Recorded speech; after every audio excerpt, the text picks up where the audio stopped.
Study IQ IAS, अब तैयारी हुई अफोर्डेबल। 14 नवंबर 2023 75 इयर्स के सहारा चेयरमैन सुब्रत रॉय का निधन हो गया। इससे पहले इसी साल 9 मार्च को 67 years old Bollywood actor Satish Kaushik का भी निधन हो गया। ये दोनों ही एक साइलेंट किलर बीमारी से पीड़ित थे और वो है हाइपरटेंशन या हाई ब्लड प्रेशर। दोस्तों, कोई एक या दो मामला नहीं है, ऐसी हजारों कहानियां दुनिया में और खासतौर पर भारत में सुनने को मिल जाएंगी। आधुनिकता के दौर में हाइपरटेंशन या हाई ब्लड प्रेशर को अगर इस समय की सच्चाई कहें तो ये कोई अतिशयोक्ति नहीं होगी। WHO की एक रिपोर्ट के मुताबिक भारत में लगभग 31% लोग हाई ब्लड प्रेशर के शिकार हैं, यानी कि 1883 करोड़ लोगों को हाइपरटेंशन है। लेकिन इनमें से आधे से अधिक लोगों को इस बीमारी के बारे में पता भी नहीं है।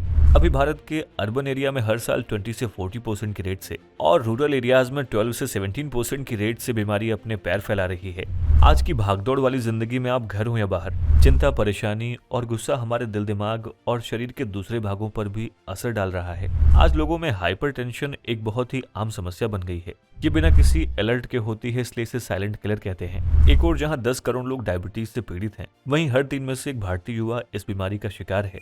दोस्तों, कहने को तो भारत युवाओं का देश है, लेकिन यही युवा आज बीमारी के कगार पर खड़े हैं। जहां युवाओं को देश की रीढ़ की हड्डी कहा जाता है, वही भारतीय युवा हाइपरटेंशन जैसी बीमारी से लड़ रहा है। आज के इस वीडियो में हम बात करेंगे भारत में बढ़ रहे साइलेंट किलर हाइपरटेंशन बीमारी के बारे में और जानेंगे भारत में हाइपरटेंशन बढ़ने के कारण क्या हैं, इसे रोकने के लिए हम क्या कदम उठा सकते हैं। लेकिन इन सब सवालों के जवाब ढूंढने से पहले आइए आसान भाषा में समझ लेते हैं कि हाइपरटेंशन बीमारी है क्या और इसके सिम्टम्स क्या हैं।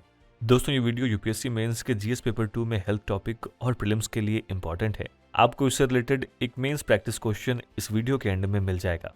स्वागत है आप सभी का स्टडी IQ में। अनुराग पांडे नाम है हमारा और ऐसी तमाम लेटेस्ट वीडियोस के अपडेट के लिए आप मेरे सोशल मीडिया हैंडल से जुड़ सकते हैं या वीडियो के कमेंट बॉक्स में दिए गए लिंक पर क्लिक करके भी आप वीडियोस को एंजॉय कर सकते हैं।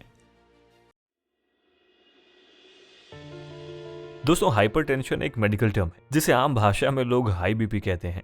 ये एक ऐसी सिचुएशन है जब ब्लड का ज्यादा प्रेशर वेन्स में बढ़ जाता है या फिर जब आपका ब्लड प्रेशर लेवल 140/90 से अधिक होता है तो ऐसी सिचुएशन को हाइपरटेंशन कहा जाता है। वहीं जब ब्लड प्रेशर 180/120 के लेवल को पार कर जाता है तो आप डेंजर जोन में चले जाते हैं। देखा जाए तो इसी प्रेशर से ब्लड वेसल्स को नुकसान पहुंचता है, जिससे हाई बीपी और हार्ट डिजीज की पॉसिबिलिटी बढ़ती है। बेसिकली ब्लड प्रेशर के 2 मेजरमेंट्स होते हैं, जिनमें पहला है सिस्टोलिक और दूसरा है डायस्टोलिक। ये इस बात पे डिपेंड करते हैं कि हार्ट की मसल में कॉन्ट्रैक्शन हो रहा है या धड़कनों के बीच में रिलैक्सेशन हो रही है। दोस्तों, हाइपरटेंशन या हाई ब्लड प्रेशर 2 तरीके के होते हैं। पहले शुरुआती हाई ब्लड प्रेशर होता है। ये अधिकतर यूथ में देखने को मिलता है। इसके कोई खास कारण नहीं होते, ये लगातार इरेगुलर लाइफस्टाइल की वजह से समय के साथ हो जाता है। दूसरा है सेकेंडरी हाई ब्लड प्रेशर। ये बॉडी में किसी डिजीज के कारण हो जाता है। दोस्तों, हाई ब्लड प्रेशर की सिचुएशन में हार्ट को ब्लड कम मिलता है। इसके चलते चेस्ट पेन, सांस लेने में दिक्कत या फिर हार्ट अटैक जैसी कंडीशन हो सकती है। हार्ट के फेल होने पर हार्ट की पंपिंग कम हो जाती है। इससे हार्ट की मसल्स में वीकनेस आ जाती है और वो श्रिंक हो जाती है। ब्लड का लेवल कम होने पर ब्लड की पंपिंग वीक हो जाती है। इस वजह से लंग्स में पानी जमा हो जाता है। इससे थकान और सांस लेने में तकलीफ होती है। साथ ही पैरों में सूजन हो सकती है। इसका असर ब्रेन पर भी होता है। दोस्तों, कम ब्लड की वजह से ब्रेन की नसों में प्रेशर बढ़ता है और इसके चलते उनमें कॉन्ट्रैक्शन या फिर ब्लॉकेज जैसी सिचुएशन हो जाती है। इसे हम ब्रेन स्ट्रोक कहते हैं, जिसमें दिमाग की नस भी फट सकती है और इंसान पैरालाइज्ड हो सकता है। दोस्तों, अक्सर हम हाइपरटेंशन जैसी साइलेंट किलर पर तब तक ध्यान नहीं देते जब तक stroke, heart attack, kidney damage या फिर हार्ट फेलियर जैसी सीरियस हेल्थ कॉम्प्लिकेशंस को ट्रिगर नहीं करता। मेडिकल स्टैंडर्ड्स के मुताबिक डॉक्टर के बीपी मॉनिटर करने पर रीडिंग्स 140/90 से ऊपर जाना हाई ब्लड प्रेशर को शो करता है। WHO ने हाई ब्लड प्रेशर के ग्लोबल इम्पैक्ट पर अपनी फर्स्ट रिपोर्ट जारी की है, जिसमें इस कॉम्प्रिहेंसिव और नेग्लेक्टेड सिचुएशन के डिजास्टर्स कॉन्सिक्वेंसेस पर प्रकाश डाला गया है। दोस्तों, देखने में समस्या भले ही अंडररेटेड हो, लेकिन इससे होने वाली डेथ किसी भी पैंडेमिक से कम नहीं है। इस बात को हम नहीं बल्कि इससे प्रभावित होने वाले लोग और मौत के आंकड़े कह रहे हैं। दोस्तों, स्टडी IQ का बिगेस्ट दिवाली सेल आपकी इस बार की दिवाली के लिए बहुत खास है, क्योंकि इस सेल में आपको P2I यानी प्रीलिम्स 2 इंटरव्यू प्रोग्राम पर मिल रहा है अब तक का सबसे हैवी डिस्काउंट। जी हाँ दोस्तों, जीएस फाउंडेशन के लिए डिजाइन P2I के 3 बैचेस यानी इंग्लिश बैच 15 नवंबर शाम 6 बजे, प्योर इंग्लिश बैच 17 नवंबर इवनिंग 6 PM या IAS की तैयारी हिंदी में करना चाहते हैं तो आप 10 नवंबर से शुरू हो रहे P2I बैच को ज्वाइन कर सकते हैं। 70,000 तक के प्राइस वाले कोर्सेज सिर्फ इस दिवाली आपको 22,999 में ही मिल रहे हैं। बस याद रखें कि कोर्स को परचेज करते वक्त AN लाइव कूपन कोड का इस्तेमाल करना ना भूलें, क्योंकि इस कोड को यूज करने के बाद ही आप मैक्सिमम डिस्काउंट को अवेल कर पाएंगे। WHO की रिपोर्ट से पता चलता है कि हाई ब्लड प्रेशर की समस्या इंडिया में तेजी से बढ़ रही है। जो हर 3 एडल्ट्स में से एक को प्रभावित करता है। और ये समस्या भारत के साथ ही साथ ग्लोबली भी काफी सीरियस होती जा रही है। हाई ब्लड प्रेशर से पीड़ित लोगों की संख्या जहां 1990 में 650 मिलियन से दोगुनी होकर 2019 में 1.3 बिलियन हो गई थी, इनमें से लगभग आधे लोग अपने सिचुएशन से बेखबर थे। इस दुगनी हुई संख्या में 3/4 से अधिक लोग एडल्ट, लो और मिडिल इनकम वाले देशों में रहते हैं। यानी समस्या भारत और भारत जैसे देशों में बहुत कॉमन है। वहीं वॉशिंगटन स्थित institute for health matrix and evaluation द्वारा कलेक्ट किए गए global burden of disease data के मुताबिक हाई ब्लड प्रेशर मौत और डिसेबिलिटी के लिए 4th मेजर रिस्क फैक्टर्स था। और यही फैक्टर 2016 में भारत में 1.6 मिलियन से अधिक डेथ्स के लिए रिस्पॉन्सिबल बना। लेकिन अगर खासतौर पर इंडिया की बात करें तो भारत में स्ट्रोक से होने वाली 57% मौतों के लिए हाई ब्लड प्रेशर जिम्मेदार होते हैं। पिछले कुछ सालों में ये भारत में एक सीरियस हेल्थ प्रॉब्लम बन गई है, जिसके चलते देश में सालाना 1.1 मिलियन मौतें होती हैं। साथ ही एक और चिंताजनक बात यह है कि हाई ब्लड प्रेशर, जिसके बारे में पहले माना जाता था कि अधिकतर 50 और 60 साल के लोगों को ही होता है, यह आज तेजी से यंग एज यानी कि 15 साल की उम्र तक के लोगों को इफेक्ट कर रहा है। All India institute of medical sciences यानी कि एम्स द्वारा किए गए एक स्टडी के मुताबिक अर्बन एरियाज में 2 में से 1% और रूरल एरियाज में 3 में से 1% इस फैक्ट से अवेयर है कि वो हाई बीपी से पीड़ित हैं। WHO की रिपोर्ट के मुताबिक अगर भारत की हाई ब्लड प्रेशर से ऑब्सेस्ड आधी आबादी अपने ब्लड प्रेशर को कंट्रोल कर ले तो 2040 तक भारत में कम से कम 4.6 मिलियन मौतों को रोका जा सकता है। यहाँ पर हमें यह भी समझना होगा कि हाई ब्लड प्रेशर की वजह से भारत में लोगों को और भी बीमारियां परेशान करती हैं। CSI रिसर्च से पता चला है कि हाई ब्लड प्रेशर से सबसे मजबूत रिलेशनशिप दिखाने वाली बीमारी डायबिटीज है, जो हाई ब्लड प्रेशर के खतरे को और बढ़ा देता है। ICMR का एक ताजा अध्ययन सामने आया कि भारत में 100 मिलियन से भी ज्यादा लोग डायबिटीज के शिकार हैं और ऐसे लोगों पर हाई ब्लड प्रेशर दोहरी मार है। दोस्तों, इन सभी बातों से हम समझ सकते हैं कि कैसे एक अंडररेटेड पैंडेमिक के खतरे से पूरा देश जूझ रहा है, जो आने वाले टाइम में और भी खतरनाक होने वाला है।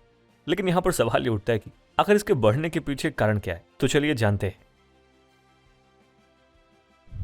दोस्तों, हाल के सालों में हाई ब्लड प्रेशर के बढ़ने के कई फैक्टर्स को देखा जा सकता है। इसमें खासतौर पर self study, family pressure, employment और पैंडेमिक के चलते बढ़े स्ट्रेस ने यंग इंडियंस के मेंटल एंड फिजिकल हेल्थ पर एडवर्स इफेक्ट डाला है।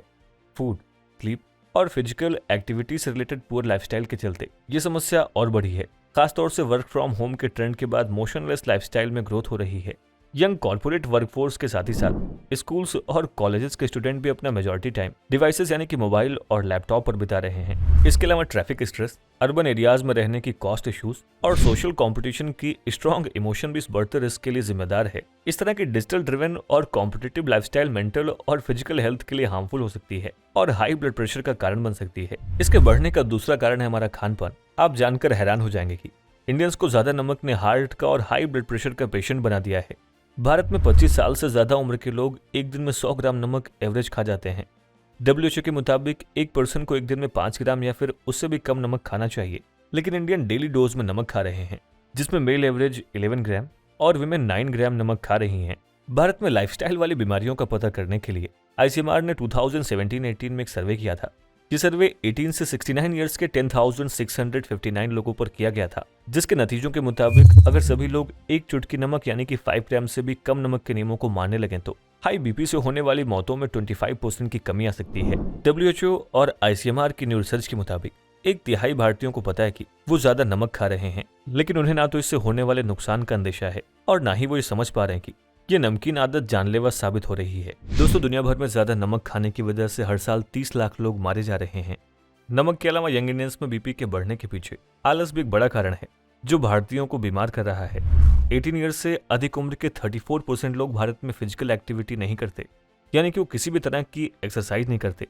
साथ ही 25% मेल और 44% वीमेन सैर करने जैसी एक्सरसाइज भी नहीं कर रहे हैं। इन सब के अलावा भारत में बढ़ता पोल्यूशन खासकर नॉर्थ इंडिया में बीपी की समस्या को और बढ़ा रहा है। WHO के मुताबिक अगर किसी इलाके में एयर पॉल्यूशन पर काबू नहीं पाया गया तो वो भी उस इलाके के लोगों को हाई बीपी का मरीज बना सकता है। और आज दिल्ली जैसे इंडियन सिटीज में खराब हवा का हाल हम सब देख ही रहे हैं। कई रिसर्च में air pollution and high BP की प्रॉब्लम के आपस में जुड़े होने के साक्ष्य सामने आए हैं। वहीं दिल्ली में एक नए रिसर्च ने हाई ब्लड प्रेशर और हाइपरटेंशन पर PM 2.5 के short term and long term effect के साइंटिफिक एविडेंस प्रेजेंट किए हैं। ये रिसर्च अमेरिकन हार्ट एसोसिएशन की प्रमुख मैगजीन सर्कुलेशन में पब्लिश हुआ था। दोस्तों, इस रिसर्च के अनुसार सामने आए फिगर्स बड़े पैमाने पर एनवायरमेंटल एयर पॉल्यूशन को हाई सिस्टोलिक बीपी और हाइपरटेंशन का कारक मानते हैं। इसलिए जरूरी कि हम पॉल्यूशन को कंट्रोल करें ताकि उससे जुड़ी समस्याओं को भी कंट्रोल किया जा सके। वहीं भारत में 15 साल से ज्यादा उम्र के 28% लोग तंबाकू खा रहे हैं। इसमें 42% मेल और 14% विमेन शामिल हैं। 18 साल से ज्यादा के 4% लोग मोटापे का शिकार हैं। शराब के सेवन को पर पर्सन में बांट दिया जाए तो 15 साल से ऊपर की उम्र का हर पर्सन एवरेज 5 लीटर शराब पी रहा है, जिसमें मेल 8 लीटर और फीमेल 2 लीटर शराब पी रही हैं। देखा जाए तो इससे भी ब्लड प्रेशर की समस्या बढ़ रही है। फोर्टिस एस्कॉर्ट्स हॉस्पिटल के डॉक्टर्स के मुताबिक हॉस्पिटल में हाई ब्लड प्रेशर के मरीज आमतौर से दिल के मरीज बनने के बाद ही रेगुलर चेकअप के लिए पहुंचते हैं, और इसीलिए भारत में दिल की बीमारियों का ग्राफ पूरी दुनिया में सबसे ऊपर है। भारत में होने वाली कुल मौतों में से 28% दिल की बीमारी से होती है, जिनके पीछे ही हाई ब्लड प्रेशर जिम्मेदार है। हाई ब्लड प्रेशर के साथ सबसे बड़ा चैलेंज इसे पहचान कर रोकना है। इसलिए आइए जानते हैं कि इसे रोकने के लिए हम क्या कर सकते हैं। दोस्तों, हाई ब्लड प्रेशर को रोकना समय की मांग है। इसके लिए हमें शुरुआत में रेगुलरली ब्लड प्रेशर को चेक करते रहना है और हमारे कुछ इंपॉर्टेंट ऑर्गन्स पर नजर रखना जरूरी है। लोगों के लिए 40 साल की एज के बाद ही हेल्थ चेकअप पर ध्यान देना आम बात होती है, लेकिन high blood pressure young persons में भी फैल रहा है। इसलिए यंग एज में हेल्थ चेकअप शुरू करने पर जोर देना चाहिए। बीमारी को जल्दी डिटेक्ट करने से ब्लड प्रेशर स्पाइक्स का इफेक्टिव मैनेजमेंट हो जाता है। साथ ही यूथ में weight management, physical activity, healthy meal और सिगरेट, ड्रग्स और शराब के एडिक्शन से बचने के बारे में अवेयरनेस बढ़ाने की जरूरत है। डिसिप्लिन लाइफस्टाइल अपनाने के साथ ही साथ ब्लड प्रेशर और डायबिटीज जैसी नॉन कम्युनिकेबल डिजीज की कंटिन्यूअस मॉनिटरिंग से क्वालिटी ऑफ लाइफ में सुधार हो सकता है। साथ ही जरूरत है कि आप नमक खाने पर भी कंट्रोल करें। आप साधारण नमक की बजाय सेंधा नमक खाएं, जिसे लोग पिंक सॉल्ट के नाम से जानते हैं। इस नमक को शुद्ध माना जाता है क्योंकि बिना किसी केमिकल प्रोसेस के तैयार होता है। दोस्तों, आयरन ऑक्साइड की उपस्थिति के कारण इस नमक का रंग गुलाबी होता है। इसमें पोटेशियम की थोड़ी सी मात्रा होती है, जो हार्ट को हेल्दी बनाए रखने में मदद करता है। साथ ही सेल्टिक नमक एक आम प्रकार का सॉल्ट है। इसमें आम नमक की तुलना में सोडियम का स्तर कम होता है। जो लोग हाई बीपी से परेशान रहते हैं, उनके लिए भी नमक काफी अच्छा हो सकता है। साथ ही आज डिजिटलाइजेशन के दौर में हाइपरटेंशन को मैनेज करने में टेक्नोलॉजी तेजी से इंपॉर्टेंट रोल प्ले कर रही है। आजकल वेरिएबल ब्लड प्रेशर मॉनिटर और मोबाइल ऐप से लेकर टेलीमेडिसिन और एआई तक कई ऐसी टेक्नोलॉजीज उपलब्ध हैं जो पेशेंट्स को उनके ब्लड प्रेशर को ट्रैक करने, ट्रीटमेंट प्लान्स का कंप्लायंस करने और उनके हेल्थ केयर प्रोवाइडर्स से जुड़े रहने में हेल्प कर सकती है। आपको बता दें कि टेलीमेडिसिन पेशेंट्स को वीडियो कॉन्फ्रेंसिंग और अदर डिजिटल डिवाइसेस का यूज करके दूर से हेल्थ केयर प्रोवाइडर से काउंसलिंग करने की परमिशन देता है। ये उन पेशेंट्स के लिए विशेष रूप से फायदेमंद हो सकता है जिन्हें पर्सनल अपॉइंटमेंट्स के लिए ट्रैवल करने में डिफिकल्टी होती है, या फिर जो रिमोट एरिया में रहते हैं। इन टेक्निक्स का फायदा उठाकर health care provider personal treatment plans develop कर सकते हैं, जो हर पेशेंट की स्पेसिफिक रिक्वायरमेंट्स और प्रायोरिटीज को ध्यान में रखती है। इससे हाई ब्लड प्रेशर वाले पेशेंट्स को बेहतर रिजल्ट मिलते हैं, क्योंकि अगर हम इस हेल्थ प्रॉब्लम को फ्यूचर में भी सीरियस नहीं लेंगे तो ये आने वाली पूरी जनरेशन को कमजोर बना देगा। दोस्तों, आज हमने जाना कि युवा भारत के लिए सीरियस किलर कैसे पैर पसार रहा है। हेल्थ से जुड़ी इस उभरती चुनौती को देखते हुए रिसर्चर्स का कहना है कि ब्लड प्रेशर को रूटीन सर्किल केयर में शामिल होना चाहिए। साथ ही युवाओं को जागरूक करने की भी जरूरत है कि वो कम उम्र में भी हाई ब्लड प्रेशर का शिकार हो सकते हैं। इस तरीके से सभी लोगों के कलेक्टिव और कोऑपरेटिव एक्शन डेफिनेटली आने वाले सालों में लाखों लोगों की जान बचाने में मदद कर सकते हैं और बेटर क्वालिटी वाला जीवन जीने के लिए कई लोगों को फायदा पहुंचा सकते हैं। दोस्तों, आपके इस मुद्दे पर राय क्या है, हमें इस वीडियो के कमेंट बॉक्स में जरूर लिखें।